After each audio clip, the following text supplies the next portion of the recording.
Hey, Harpslingers, welcome to the Harpslinger Podcast, where, as you know, each and every week we hang out with the greatest harmonica players in the music business. Now, if you're watching this on the Honer Music Facebook page, make sure you hit that share button. And if you haven't yet checked out the Harpslinger YouTube channel, I encourage you to go there, check that, subscribe, hit the button. We'll let you know when we have new content coming out, which, by the way, is every Tuesday. So a lot of great artists have been on there. Check out the back catalog. A lot of all of our favorites are there, and I have one of my favorites here today. So I'd like to introduce him to you now. My next guest hails from the UK and has been described as the Jimi Hendrix of harmonica. He has been nominated 6 times in the British Blues Awards for Best Harmonica Player, and he is the inventor of the Wilde Tuning, the world's first harmonica tuning specifically designed for playing blues rock and hard rock music. Folks, this guy is a powerhouse in every respect, and it's my great honor to have him on the Harpslinger Podcast. Here he is, Will Wilde. How you doing, Will? I'm good, man. Thanks for having me. Oh, absolutely. Thanks for taking time to be on the show. As I mentioned before, I pressed the record button.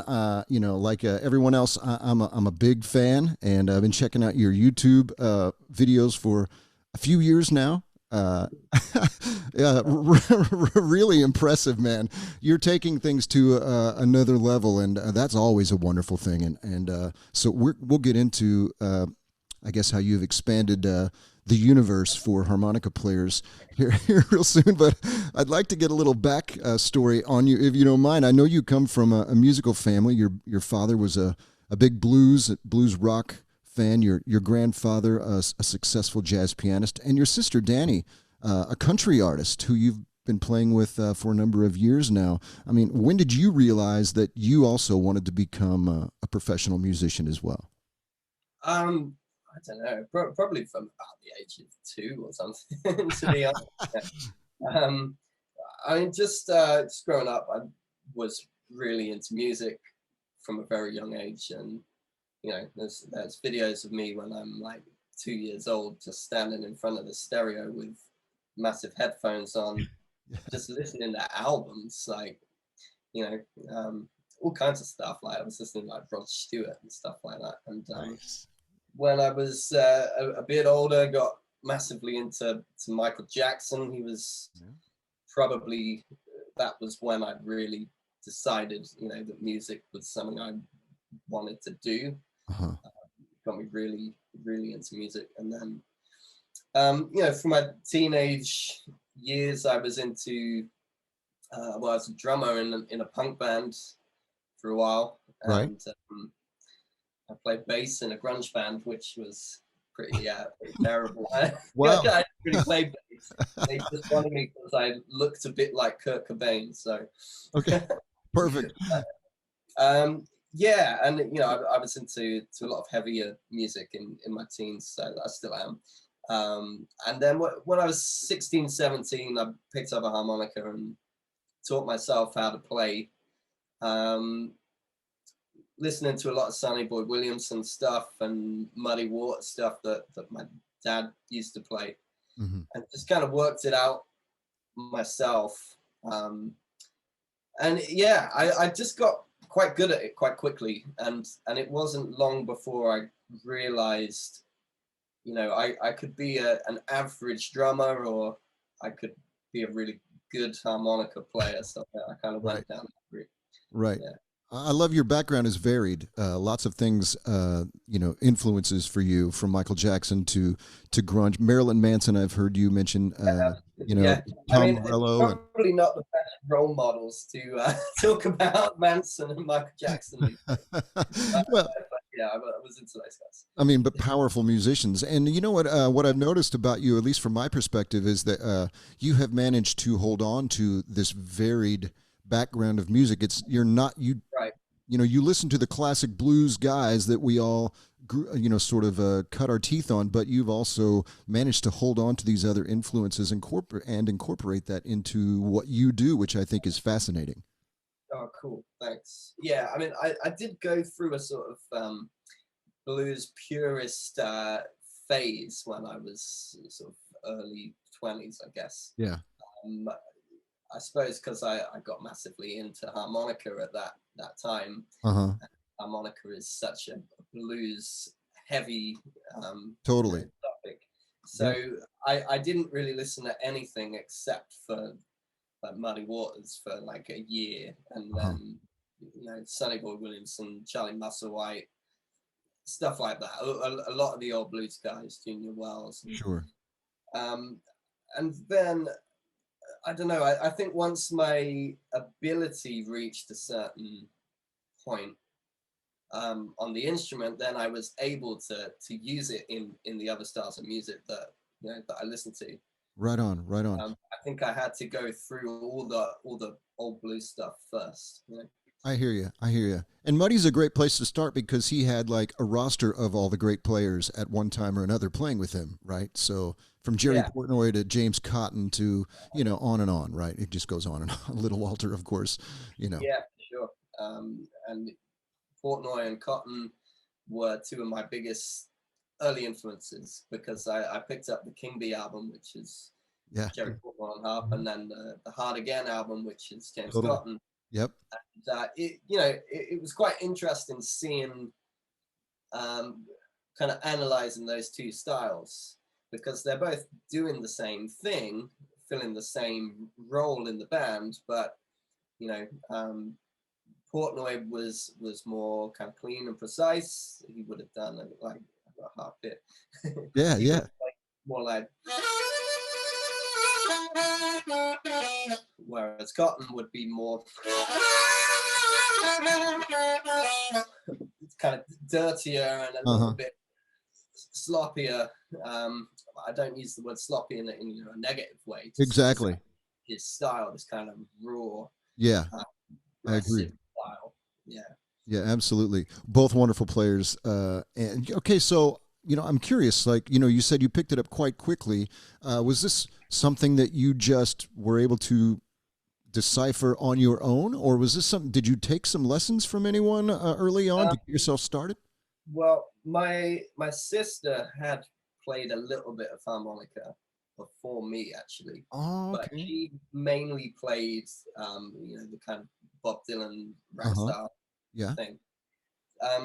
So she knew a little bit about positions and keys. Yeah. So I was able to ask her what key harmonica do I need for this, and I think she told me, I'll get a D to play a song in A. But I didn't really understand what that meant, but I was like, okay, I'll do that. So at least I had the right harp, and and I quickly worked out that draw 2 was my root note. I kind of figured there's only 10 holes here. There's only so many notes. Right. So if I can just, keep rewinding the record and find those notes on the instrument, then it can't be that hard, Yeah. Bending was, I teach harmonica now, and I know a lot of people really struggle with bending and vibrato. But those things came very intuitively to me. I guess I just got lucky with that, but I could kind of do that straight away just by intuition. And I had vibrato pretty much straight away as well. I didn't have to think about that. Obviously, it's got better over time. Yeah. But so I think that helped a lot.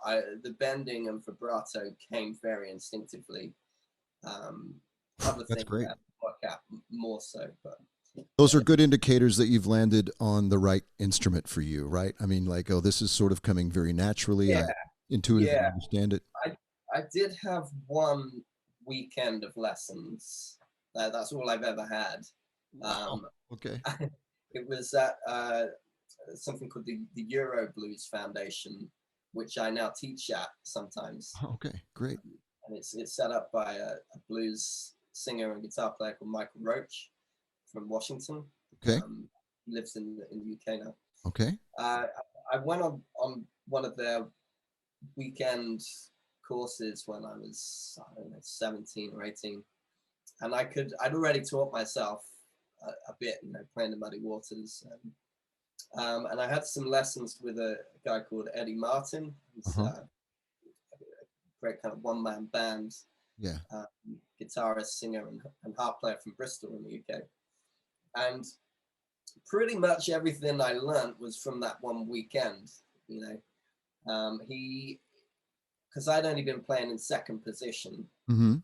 and he introduced me to first and third, and the idea that you can get, you know, different bends out of different holes and stuff.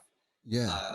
And I didn't understand all of it straight away on that weekend, but I took this little few pages of information home with me, and then I'd be playing like a year later, trying to work out something on the records, and then thinking, that's what he was talking about, you know. Right. Yeah, So, you start piecing it together a little bit, right? Yeah, that's it. Yeah. Now, I know you've talked in other interviews about how you sort of you mentioned that you nicked this cheap plastic harmonica. I love the word nicked. That's really cool. So what was it about this? I mean, you had obviously you knew what a harmonica was, as you mentioned. Your sister had played. Your dad had, you know, was into the blues, so you were familiar with the harmonica. But what was it about that instrument that spoke to you, that made you go, this is the thing for me? Do you remember? Yeah. I think I liked the fact that it's so small, and yet, you know, in the right hands, it can do pretty amazing stuff. Uh-huh. And obviously, you know, I grew up hearing all the old school Chicago blues players, so I knew what a harmonica could sound like. Yeah. Whereas most people my age probably would just associate it with that sound. You know? Totally. The main song that made me want to play was "Help Me" by Sonny Boy Williamson. You know? Okay.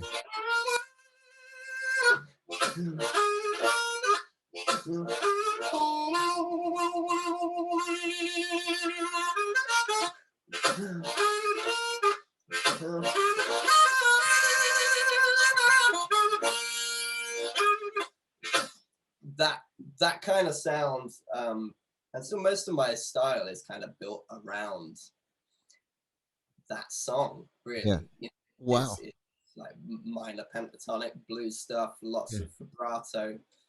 I just kind of take it up higher now, you know.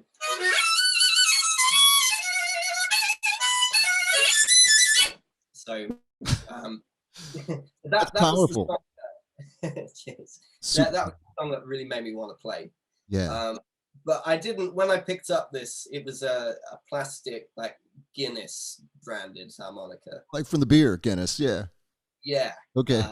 Just laying on a table at a house party I was at. Right. So I took it, and I thought maybe I could learn like to do that on it.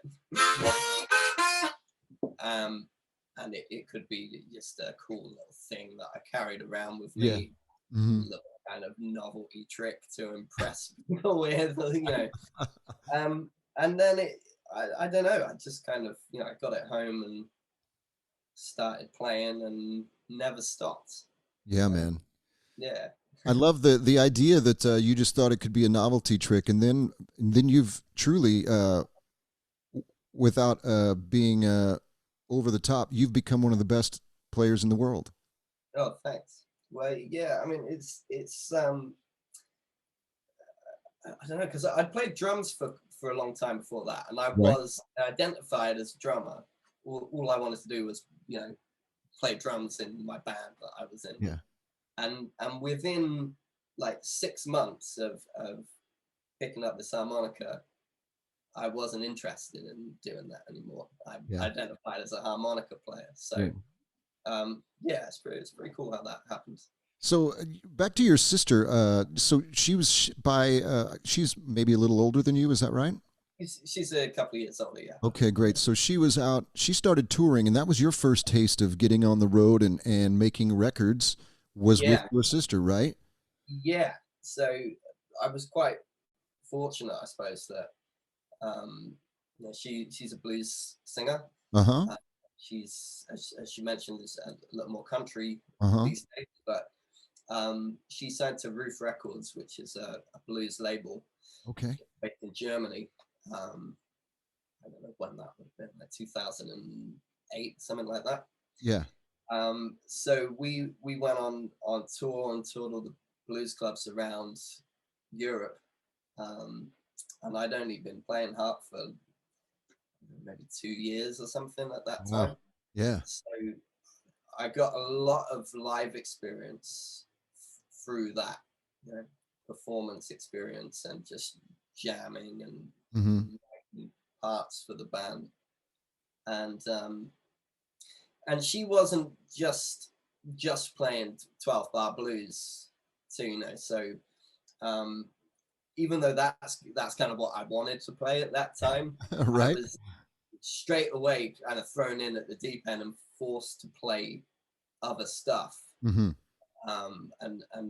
put the harmonica into songs where you wouldn't usually find it, you know.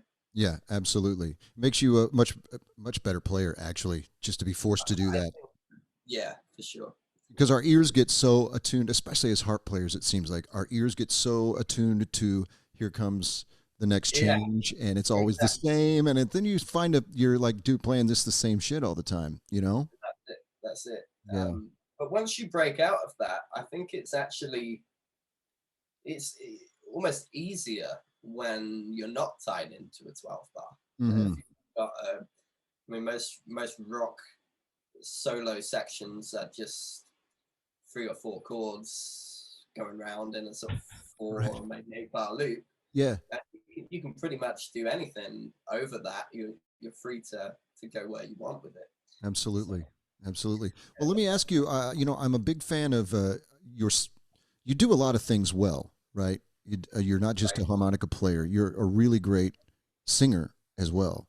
And I don't know, I hope a lot of people are aware of that, but as a singer myself, I recognized that immediately. Immediately, I was like, whoa, this dude can really, well, he's a singer, you know? Like, so were you singing by this time? Were you, with your sister, had you already like developed a singing voice? Was this something that also came natural? Did you know that you wanted to be a front man, etc.? Not really. I mean, like I said, as a kid, I kind of had this kind of dream of being a front man and a singer, but I was very shy, and so that wasn't really something that I pursued. You're a shy guy, really? You were, maybe not anymore. Okay. Which is perhaps why I ended up at the back playing drums initially. Right. Okay, that makes sense. And my sister was a great singer, you know. She was a natural singer. So in the same way that I could just kind of bend and get vibrato to a degree without having to really think about it. Yeah. Singing kind of came naturally to her like that. She didn't have to think about the technique. Yeah. She just kind of happened to do it correctly, you know. Right. Whereas for me, I've had to work up vocals a bit more. I think I started singing to begin with out of necessity, like a lot of harp players do. Sure. Yeah. You know, because there was no one playing the material that I wanted to be playing on harp, so I just had to start the band and front it myself. And to be honest, I never really gave it any thought. I was just like, this is what I want to do, so I just went and did it. I never really considered what my voice sounded like or any technique or anything in the early days. And to be honest, if I listen back to some of the earlier recordings, I really don't like listening to my own voice at all. Yeah, that's typical, I think. Yeah. Well, the problem was, like, because I was listening to Muddy Waters and Howlin' Wolf and guys like that, and you know, obviously I'm built very different to them. Right. Yeah. Yeah. Right. Sure. So I don't have their voice. Yeah. So I think in trying to imitate that sound, a big, like, bassy voice, yeah, the result wasn't great initially. Yeah. But more recently, since I've moved away from just kind of playing old school blues and gone more my own way, I've noticed my voice has stepped up a lot. Yeah. And I have been really working on vocals and spending a lot more time in the studio writing and recording vocals, which is the best way to get better, you know? So yeah, I've been working on an album for like the last 2 years now. Okay. Things keep happening which keep delaying it. Right. Like, COVID. Before that, I was in a motorcycle crash and I broke my neck and my back. So Lord. that put brakes on it. And then a year later, I broke a collarbone. Oh, wow. So that cancelled a load of stuff. And then COVID happened. Yeah. So yeah, there is a new album coming. It's been a long time coming. Great. It's much more a hard rock, a little bit of blues rock, but it's just a rock album with lead harmonica on it, where you would normally find lead guitar. Right, and I love that about your the way you approach the harmonica in that exact respect. You know, I feel I feel like a kindred spirit in that way. Like I always wanted to emulate the lead guitar player in that role. Right. But, you know, oftentimes we hear, you know, our friends in the community saying, you know, you want to emulate horn parts, saxophone players, stuff like that, which is totally dope, makes a lot of sense. But, you know, I always wanted to emulate the lead guitar, and that's what you do. It's really a fantastic thing. Cool. Before we step onto that, though, I really want to say this. Are you by any chance a Paul Rodgers fan? Yeah, absolutely, yeah. He's one of my top 3 favorite singers of all time. When I hear you sing, I hear him in your voice. I hope that's a compliment. Yeah. Yeah, he's fantastic.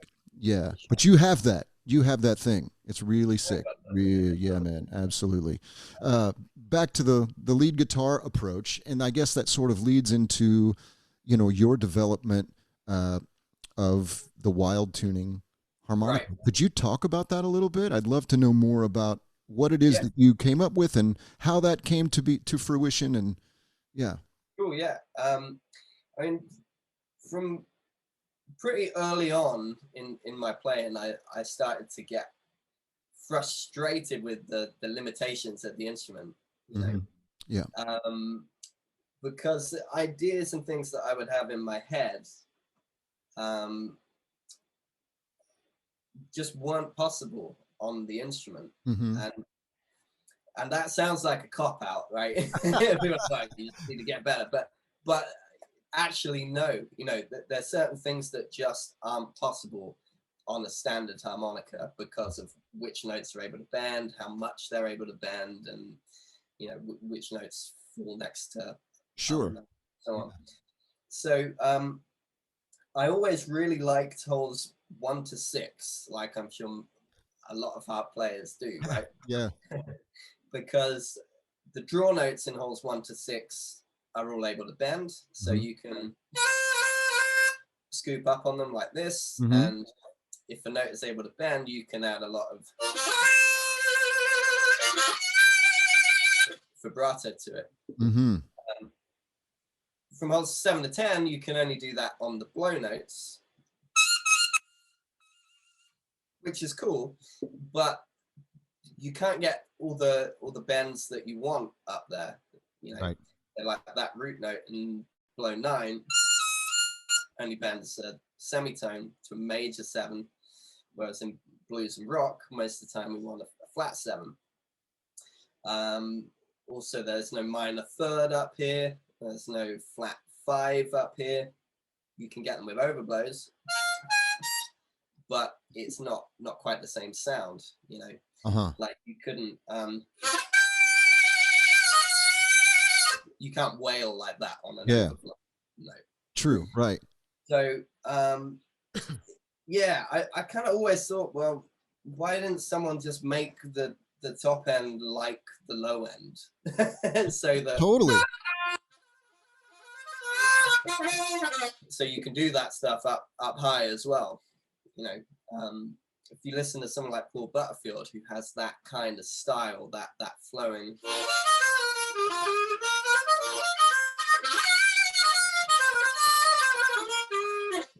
style, he never really goes above hole 6. probably for that reason, Yeah. because he favors the like minor pentatonic style, lots of vibrato. So yeah, so I spent a while kind of using two harps together on songs and switching between them. Yeah. That on Parisian Walkways. Yeah. And yeah, sometimes I'd have two different tunings, or one harp that I'd be playing in second and the other one I'd be playing in third, just so I could get the vibrato on the notes that I wanted it on, you know. And then at some point I thought, right, let's just work something out and let's solve this problem, you know. Yeah. Because I was finding as I was writing new songs, I play lead guitar a bit too. And, and for a couple of years I was playing harp and guitar on stage. And it got to the point where every new song I wrote, I was wanting to play guitar on it because I couldn't do the ideas in my head on the harp. So this is ridiculous. Like, I'm supposed to be a harmonica player. So I sat down and tried to figure out a tuning configuration that was going to work for me. The first one I came up with was, I called it 4-5-6 tuning. So it was basically the layout of holes 4, 5, and 6, like you'd play in third position. And then that would just repeat. So 4, 5, 6, 4, 5, 6, 4, 5, 6, 4. Yeah. I tried it out, and it was kind of all the draw notes bent. You could get, you know, a full blues scale, minor pentatonic, and you could get some good expressive bends. But it was just kind of a bit boring, and I lost a lot of the things that I liked about the, you know, holes 1 to 6 on the standard harp.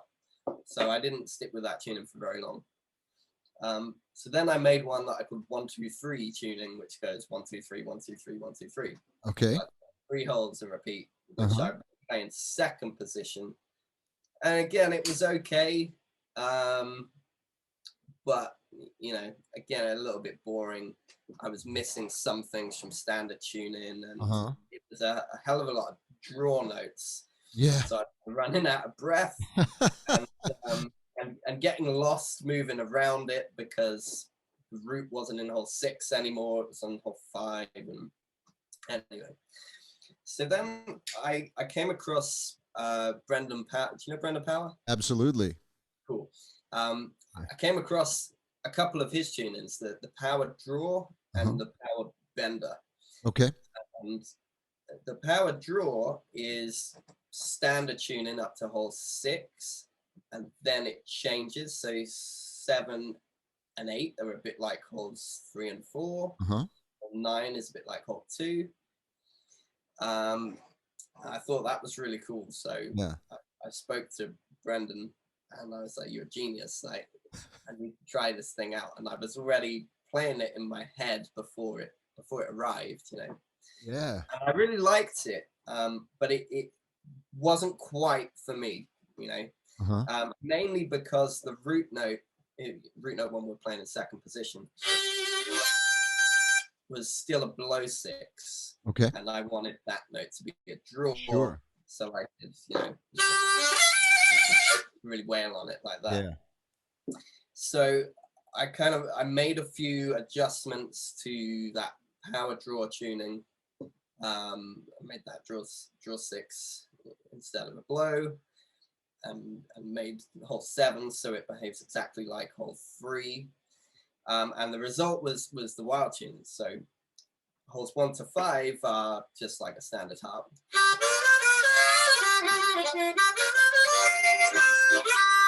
So you still have all that stuff. But then when you get up to hole 6,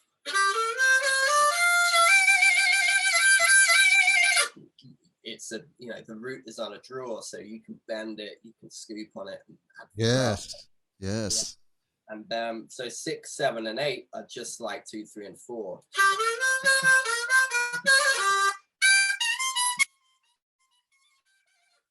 So anything you do down here, you can do up there. Yeah. And 9 is just like 2 again. And 10, which is another idea I took from Brendan, is reversing the blow and draw reeds. So that kind of whammer jammer. Yeah. Becomes a draw bend.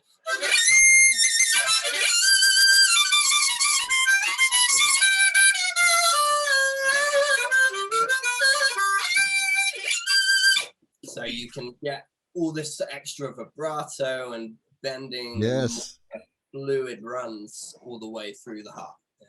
It's powerful. It's gorgeous, actually. That's amazing. I got to get one of these. I got to have a new tuning coming out tomorrow, as it happens. A minor tuning, right?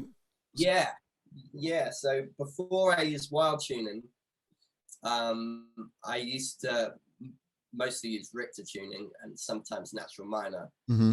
So Wilde Tuning has pretty much replaced Richter tuning for me now. Mm-hmm.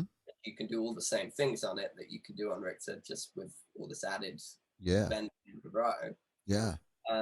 So I was kind of missing having a natural minor option. So yeah, the new tuning is called Wilde Minor, and it's just a natural minor version of Wilde Tuning.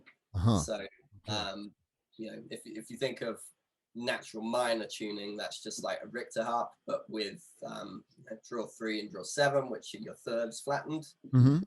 Blow 2, blow 5, and blow 9 are flattened as well to give you a minor 6th instead of a major 6.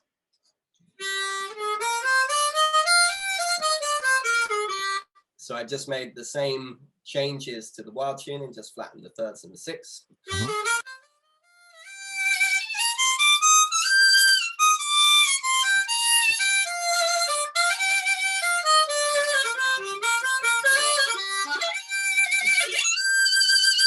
So yeah, you basically get natural minor, but with all the added expression. Right on. And that's coming out tomorrow. It's available as of tomorrow, right? Oh man, that's exciting. You've changed the subject just a little bit. You've mentioned a couple times already in our conversation about songwriting. And whenever I have a chance to talk to people about songwriting, I'm always into that because I love to write songs as well. When did you realize that this was something necessary? I mean, I feel like if you're going to be, unless you just want to be the weekend warrior guy, which is totally fine, right? Totally fine. But if you want to go to a different level and take this to a new place and do your own music, you really need to start writing some songs. When did that become evident for you, or is this something that you always thought, hey, I might want to be a songwriter too? It's something that I realized was necessary from the beginning, because I'd always been in bands, as I mentioned, growing up, and we always wrote songs. So I was the drummer back then, so I wasn't that involved in the writing, but so I always kind of realized to be credible, you have to write your own stuff, really. Especially in blues, because there's so many kind of pub blues bands that just go out and churn out the same bunch of covers. Right. So yeah, I started trying to write songs as soon as I started my own band, which at the time was a pure blues band. So sure. There wasn't a great deal of writing involved, really. Just right. rewriting the lyrics to 12 bars for the most part. Yeah. More recently, there's been some proper songs on my previous records too. It's not just been like 12 bar stuff. Right. But more recently, I've started taking the writing more seriously, and kind of putting the song first, because it has to be that way. That's right. In rock, or pop, it's not. The solo is something that you put on at the end, if it's cool in some cases. Yeah. So I've been writing lyrics with my girlfriend, actually, who is a professional writer. Oh wow. she writes and edits books, novels, you know. Wow. So she's very good with words. So yeah. Sometimes I'll take to her a chorus idea or just a theme, like let's write a song about this or that, and then both come up with some ideas. And so she'll just write poetry basically, and then I'll take it and try and make a song out of it. Right. And then the music usually starts with me, and then I take it to our guitar player Steve Brook, and we develop it from there.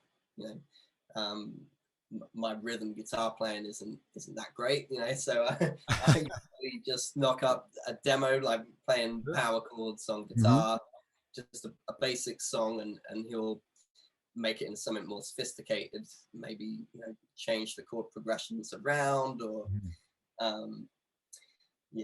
help me write new sections and things.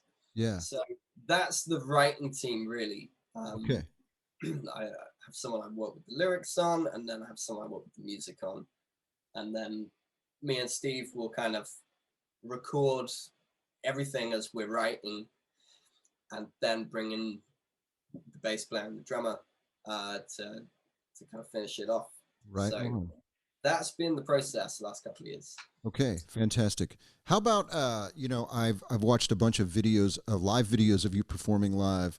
Right. You have a great handle on Stagecraft, like how to be on stage, right? Like, so I know you were a fan of Michael Jackson. I mean, even in Marilyn Manson. I mean, these guys are, but these guys were the ultimate, or were ultimate. Yeah, absolutely. Talk to me a little bit about your persona on stage. I have a feeling it really, I mean, watching you do your lessons and do these, you know, I recently saw the thing you did with Rolly Platt. You know, your personality really shines through in those videos, but and also you take it a step further when you're with your band. It's a very powerful performance. So talk to us about your stagecraft. How do you develop that? What is this something that also comes naturally, or? It does come naturally to a degree, but I think it's still something that I've consciously developed over time. You know, watching performances back, because when I first started playing on stage, I didn't really perform at all, you know. Yeah. And a lot of people don't. But I realized by going to concerts and festivals and just watching other bands and kind of watching them analytically as well, you know, and which kind of takes the fun out of going. I was just going to say, have you noticed that now that you know how the soup is made, that it's hard to, like, you don't watch things the way we don't watch things the way we used to. It almost takes the fun out of it, right? So, yeah, just kind of thinking about why I enjoyed this performance and didn't enjoy that one. You know, there's a southern rock band called Blackstone Cherry. Yeah. They played the main stage at the Ramblin' Man Fair that we played at a few years ago. Right. And just their energy. The guitar player, I can't remember his name, Ben something. Oh, no. But he literally just runs around the stage, like headbanging the whole gig, just enjoying himself, you know. And it's clear that he's just having a great time up there. And I think if you can project that to the audience and really kind of project your energy outwards. That's the key, you know, and just kind of embody the music. That sounds corny, but but it makes sense to me. Cool. And that's something that happens more naturally, I suppose, with when I'm playing harp, more so than when I'm singing or just standing on stage. People have commented on my sort of like headbanging and stuff when I'm playing. When you've got hair like we have hair, you have to do a little bit of that, right?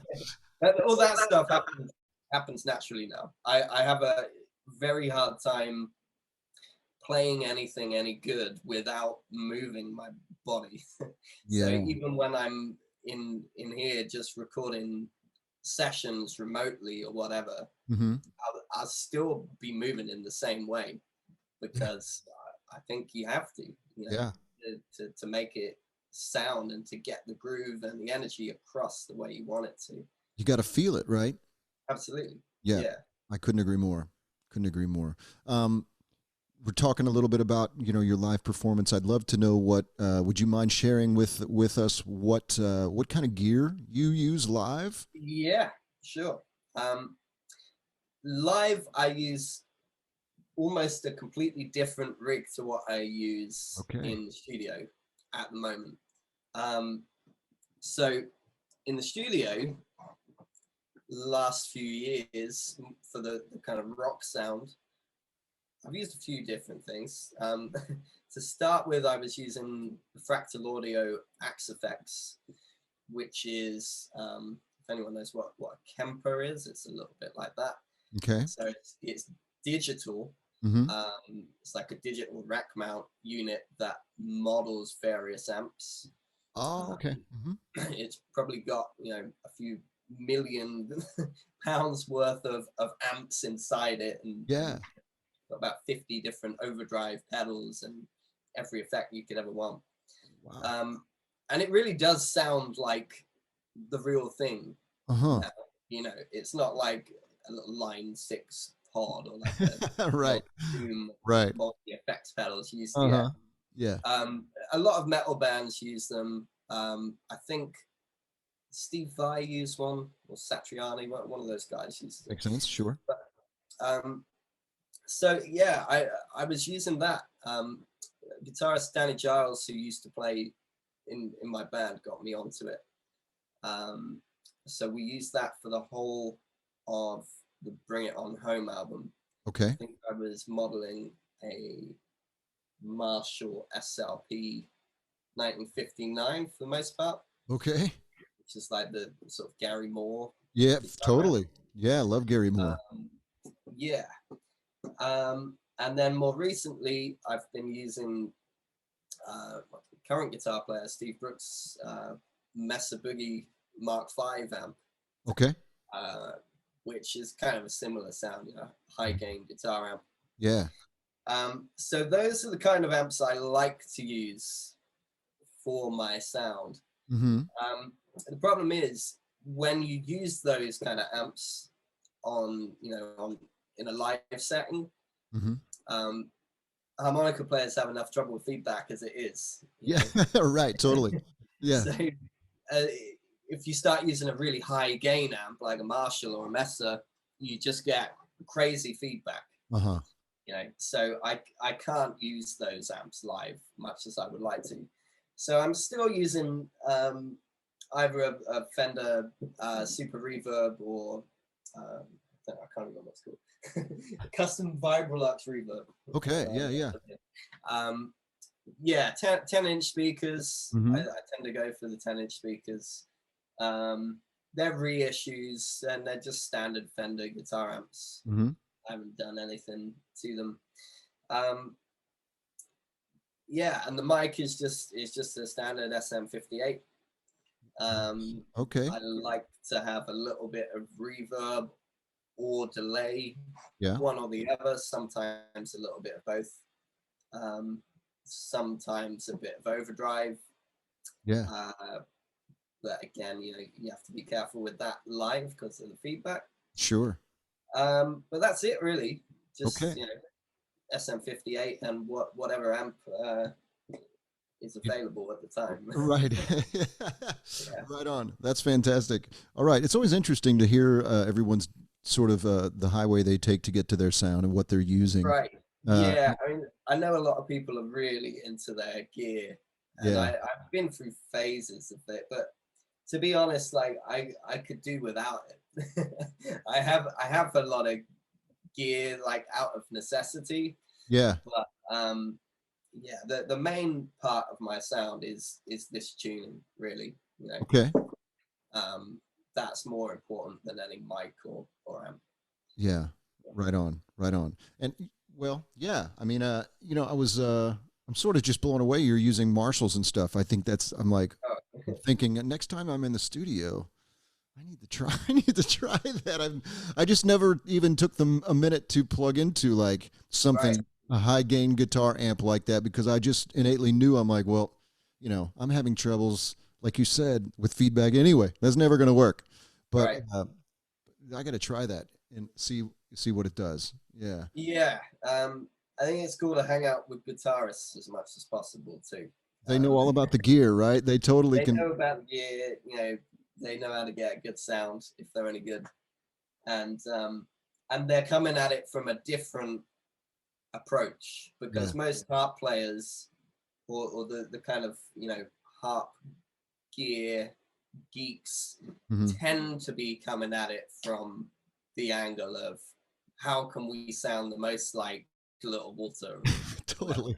Yes. and it's Yes. that like lots of bass, um, whereas yeah, I remember turning up to some sessions and doing the typical bass right up, treble right down, Yeah. Yeah. and then the producer who was the guitarist coming over and completely changing it, kind of Uh more huh. mids, more treble, and Yeah. cutting the bass back. Hmm. Because they're trying to get it to sound or to sit more like a guitar, I suppose. Yeah, yeah. I've had that experience, similar experiences as well, and I'm always like, "Oh, that's interesting." Right. Yeah. It was just like, boom, turn it to the bass side. Yes, absolutely. I play through a lot. I'm playing through like a 1954 Valco. It's a Wahoo, but I think Okay. Valco made them for everyone. Uh, and it's super groovy looking, but it's only got two knobs, so I can't mess it up too much, just tone Right. and volume. So I keep it sort of Yeah. simple that way, but you're inspiring me to expand that and try some new amps and new different approaches. Cool. Yeah. Try it out. It'll make you play differently, if nothing else. It just kind Yeah, of different sounds just inspire you to do different things, I find. absolutely. Absolutely. All right. So, folks can get in touch with you. And you mentioned your teaching lessons. I know you're a great teacher. If people want to take lessons from you, do you have space in your roster I for? do have a little bit of space at the moment. Yeah. My website is willharmonicawilde.com. Mhm. You can contact me through that about lessons or anything else. Um, I'm in the process of recording like a pre-recorded course as well. Uh-huh. It might be a few months before that's available, but Okay. that's something I'm working on. Yeah. Right on. Teaching is something that is altogether something different. You could be a great player and not Right. necessarily be a great teacher. But Yeah, for sure. you are. I mean, I watch your videos all the time. I think it's interesting that you know what to teach. Right. And so I was wondering maybe if you could tell us what are a couple of two or three of the things that you try to really get across to your students right off the bat that you feel are like sort of paramount, sort of ultra important that you like address right away? Is there? Um, yeah. Well, I think improvisation and just sound. Yeah. Those are the kind of two most important things to me. Okay. I get a lot of people who just want me to give them the tabs to this Right. song or that song, Right. whatever, and it's like, well, What a waste there's of a their few things. time to be with you, to be with They're a wasting their teacher time. who's Yeah, got I mean, sort of. anyone can give you a tab, but Yeah. doesn't tell Right. you which Right. told them. Yeah. Yeah, but also it's kind of that's not really what this art form is. As harmonica players, maybe different if you're playing classical or something, but Hmm. as a blues or rock soloist, we don't really learn things note for note. You know, Hmm. um, the idea is to be able to just rip a solo over anything or Hmm. sit in with something, fill the Right. gaps, just do something on the spot. So when someone comes to me and wants to learn this little water solo note for note or whatever, Right. it's like that's kind of cool if you really love that solo and have to know how to play those licks. Right. But the fact is, he probably wouldn't have played it that way twice. You know, if he'd just done 10 takes of it, they probably will be different. Yeah. So I prefer to teach the instrument and to teach scales and technique. And then if you want to play that solo like that, you'll be able to, you know, you'll be able to work it out yourself, or you'll be able to do your own thing over that song. And I try and teach people to sound like themselves. Yeah. You know, I think the job of a music teacher is to get the ideas that the student has in their heads out through their instrument. Yeah. You know? Right on. I agree. So, yeah, I put a lot of stress on improv from the beginning. Yeah. And just get them making all the different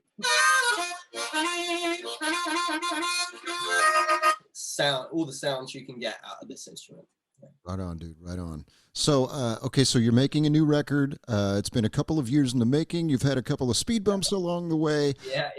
But you're hoping that's going to come out fairly soon. That would be, I'm assuming, would be available on your website as well. Yeah, it's gonna be certainly this year. Okay. All right. Hopefully, like within the next few weeks. Oh wow! So you're close. Yeah, I mean it's all recorded. Okay. We've got the first single ready to go. We've got a music video ready to go. I've decided I want to put this out under a new band name. So this isn't going to be a Will Wilde record. This is going to be a brand new band.